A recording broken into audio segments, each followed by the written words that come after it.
Are we on the brink of human extinction? Is civilization destined toward self-annihilation?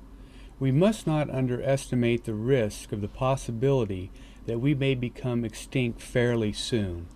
Let us examine some cold, sober facts. We are facing a planetary ecological crisis due to global warming, despoliation of our natural resources, mass-scale industrial pollution, desertification, deforestation, widespread collapse of ecosystems, and extreme climate change.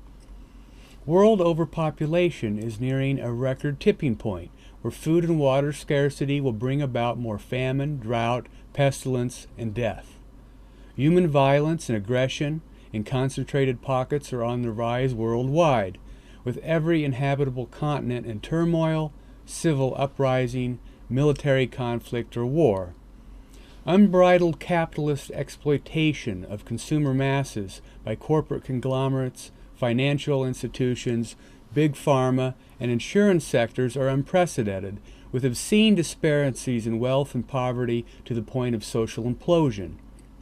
Global catastrophic hazards have escalated due to the environmental crisis, encroachment by man, destabilized markets, hegemonic national politics, collective ideologies, corrupt government policies, deranged despots, nuclear threats, terrorism, religious fundamentalism, internet espionage, cyber hacking, space wars, threats to public health, bioterror, infectious diseases, and psychological self-interest, driving everything from vain desire to the local economy and international relations, not to mention the anathema of evil, abuse, trauma, greed, and the psychopathology of everyday life.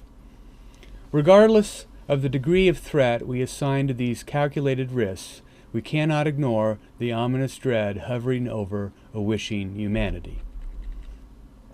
Our recalcitrant dependency on fossil fuel is slowly digging humanity a shallow grave. The burning of coal, whether in industrial manufacturing or to heat a home, is gradually suffocating the planet. The problem is so bad in China and India that you can hardly breathe in Delhi or Beijing. Soot from wood stoves covers the roads of Krakow to the point that it feels like walking on a floor of oil. From hazards due to refining oil, fracking, tar sands extraction, natural gas leakage, pipeline distribution, transport accidents, offline rig explosions, to a runaway greenhouse effects, our ecosystems are deteriorating rapidly, hence threatening the sustainability of our natural resources and life on this planet. Glaciers and polar ice caps are melting, sea levels are rising, heat waves, droughts, bitter coldness, severe storms, torrential rains, floods, rising ocean temperatures, hurricanes, tsunamis, freshwater scarcity, and unpredictable weather phenomena that are so variegated throughout the world signals our changing global climate. All these issues leave us in a profound and compounded predicament of future survival. And with the projected statistical prediction of adding another billion more people every decade to the world population, our lot in life hangs by a hair. As our world economies are in flux and tumult, hence threatening the availability, price, and affordability of basic human requirements for sustenance, such as water, food, shelter, and medicine, as well as education and valued commodities that nourish the physical, emotional, and spiritual lives of the masses, we are likely headed for calamity. But we dissociate these realities, because they're not happening to everyone at the same time and in the same place. But we can no longer afford to bury our heads in the sand. The world population is now over 7 billion people, which has proliferated by 1.4 billion in less than 15 years. Following this unprecedented hurried growth, it is estimated there will be over 10 billion inhabitants by 2050. Most scientists believe that the Earth will not be able to sustain that many people, and if possible, not without grave consequences. The mass consumption of resources will likely be too taxing to support the plenitude of food required, which takes the majority of our water supplies and fertile earth surface to grow. Given that mass industrial environmental pollution has severely tainted global water availability, compounded by unforgiving climate change, the paucity of clean drinking water is an urgent ecological and humanitarian crisis. The bottom line is that for now, within our current times, we do not have enough water or food to go around. Imagine what it will be like with 3 billion more people crowding the planet, all vying for the basic necessities of life. No longer is the threat of world destruction simply due to the forces of nature itself. Rather, it is man.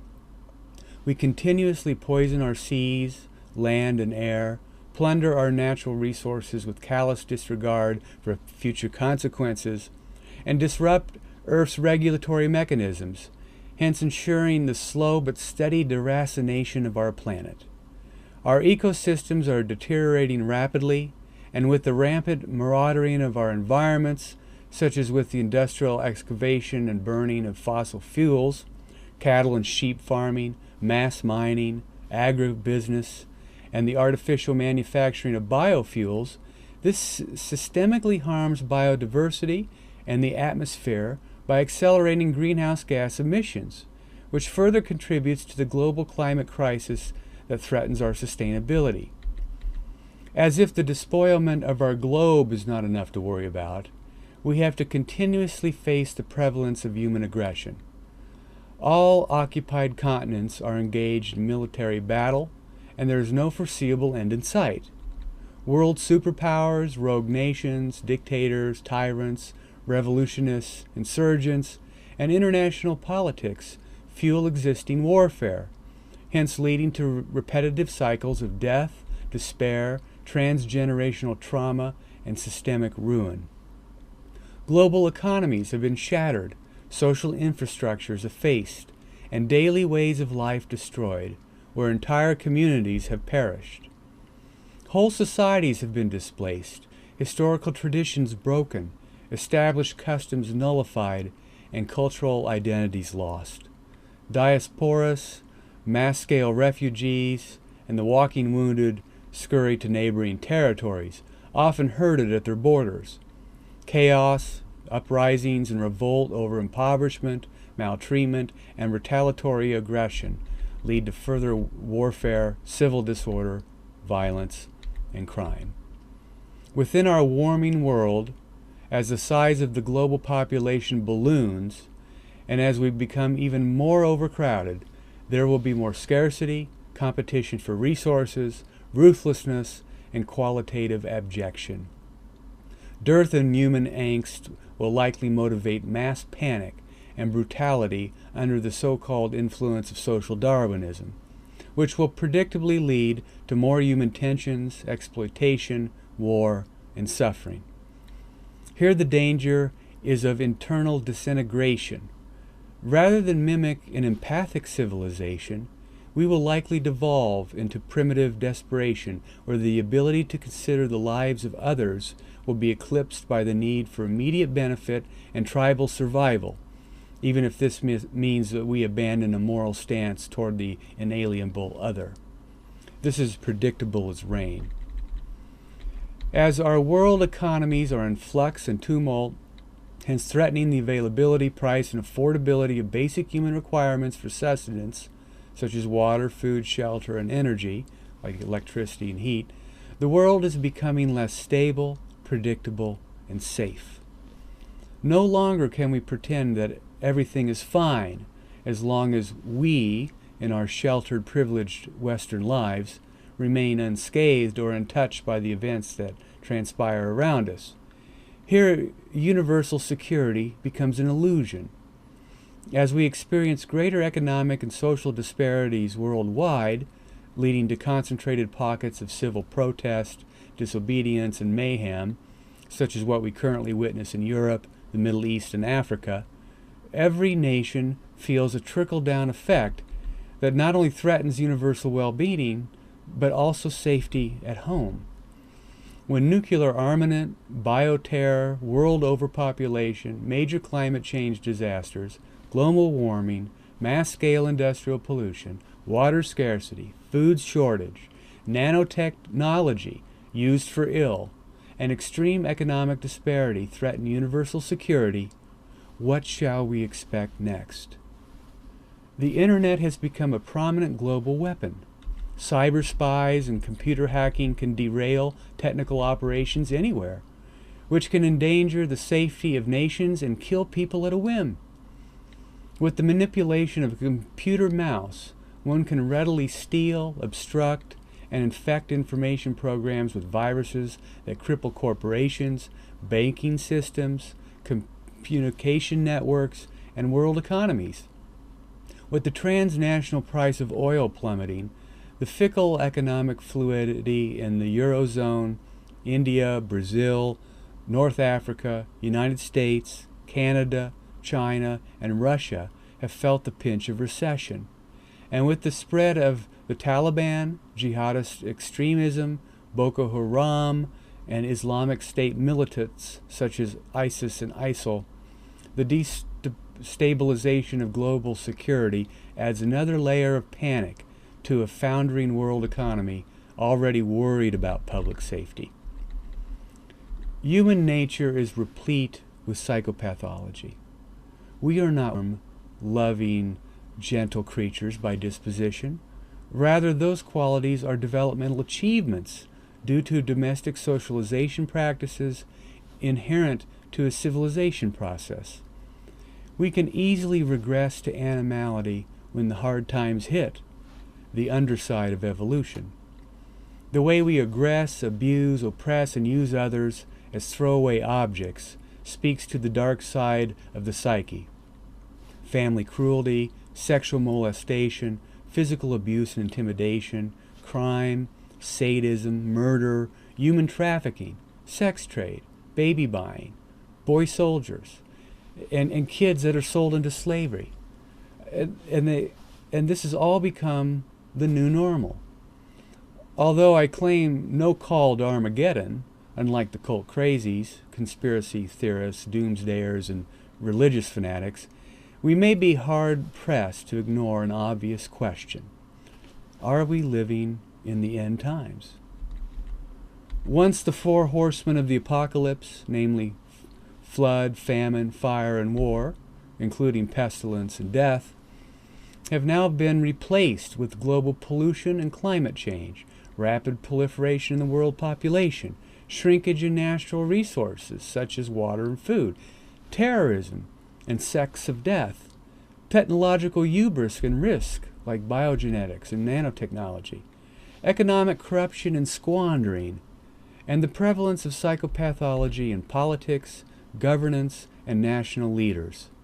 The problem of evil makes this global prophecies of fate all the more expeditious.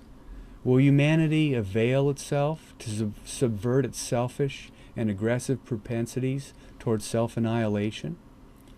Knowing that the world is going down the pea patch in a hurry, how ought we to live? Before jumping to conclusions, we would do better by studying the situation soberly. If we get caught up in reactionary polemics or emotional hyperbole, it becomes way too easy to lose rational perspective. It is not incumbent upon a philosopher to solve the world's problems. Yet perhaps it is sufficient enough to point them out. Although I do not profess to resolve this planetary crisis, I would consider myself modestly lucky to be able to reframe the issues in such a way as to offer a foreboding warning to humanity. Through our continued maltreatment and sullying of the earth, we are slowly committing global suicide. Like a sadomasochist or a drug addict, we know that we're hurting ourselves, yet it just doesn't move us to action. Is this due to apathy, an eclipse of empathy, and or a failure to take responsibility for our self-destructive deeds? Or is this a crass defense, the momentary dismissal of reality for the more immediate desire to consume and gratify our pleasures and whims. Our pursuit of immediate satisfaction overrides the rational necessity to delay gratification and secure more healthy parameters for future enjoyment. We may also posit a collective interpellation that lies at the heart of global psychology. Humanity is so immersed in its own immediate presence that it cannot fathom a future absence. Hence the cessation of human life due to our own emotional heliocentrism. This is largely attributed to, I suggest, an omnipotent, grandiose denial, fueled by unconscious social fantasies that condition the worldview of masses. Collective humanity simply will not entertain the sobering truth of such foreseeable catastrophic risks to our continued survival. Unconscious wish fulfillment is so strong that the need to believe in a futurity that for all practical purposes will go on forever is delusional. It is only on the condition that we suspend empirical evidence for the politics of unconscious ideology that we can go on living in denial. These fantasies fly in the face of the reality principle, for we cannot negate the fact that we are incrementally killing ourselves. But despite all the evidence, deep down, we really can't allow ourselves to believe it is so. These observations lead us to the conclusion that our immediate concerns and desires that we fulfill in the present are more important than the future, and that of our own children's and grandchildren's future, a rather myopic form of selfishness indeed. Here we have failed to contemplate the ethical and have not held sacred the covenant we have pledged toward respecting and preserving our earthly alma mater, the nurturing ground of our existence, without which we will no longer sustain life.